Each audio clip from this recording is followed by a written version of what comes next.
এসআইয়ের আবহে ফের আসাম থেকে এবার এনআরসি নোটিশ। এবার নদিয়ায় এক বাসিন্দার বাড়িতে এই নোটিশ এসেছে। আতঙ্কে পরিবার। এসআইয়ের আবহে আসাম থেকে বাংলায় এলো এনআরসি নোটিশ। এর আগেও আমরা দেখেছি একাধিক ব্যক্তির বাড়িতে এই নোটিশ কিন্তু এসেছে। উদ্বেগে নদিয়ার ধুবুলিয়ার দুটি পরিবার।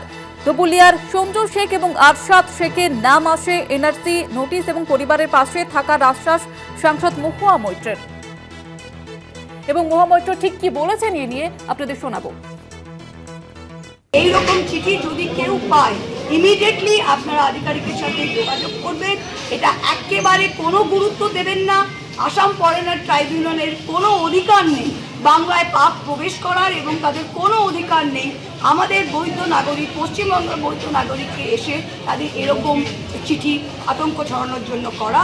এটা বিজেপির খেলা, এটা বিজেপির প্রত্যেকটা এলাকায় গিয়ে আগুন লাগাবার একটা চক্রান্ত। ভোটের আগে আপনারা দেখেছেন এসআইআর থেকে আরম্ভ করে এনআরসি থেকে আরম্ভ করে যা কিছু বিজেপি করছে, এরা শুধু আতঙ্ক ক্রিয়েট করে, প্যানিক ক্রিয়েট করে কিভাবে ওরা আবার সরকারে ফিরে আসবে। আমাদের সঙ্গে টেলিফোন লাইনে রয়েছে প্রতিনিধি বিশাল সিংহরায়। বিশাল, ঠিক পরিবারের তরফ থেকে কি জানানো হচ্ছে? হ্যাঁ দেখো জুইরা, যেটু এখন পরে জানা গেছে নদিয়া জেলার যে ধুবুলিয়া সোনডাঙ্গা গ্রামের যে দুজন বাসিন্দা ছিলেন তাদেরকে আসাম থেকে এনআরসি নোটিশ পাঠানো হয়েছে।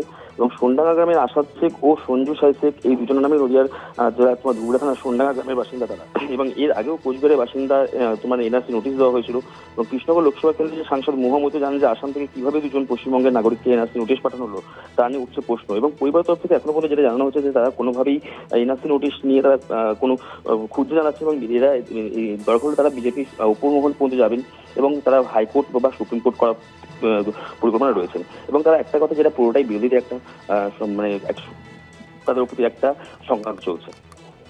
ধন্যবাদ জানাবো বিশাল।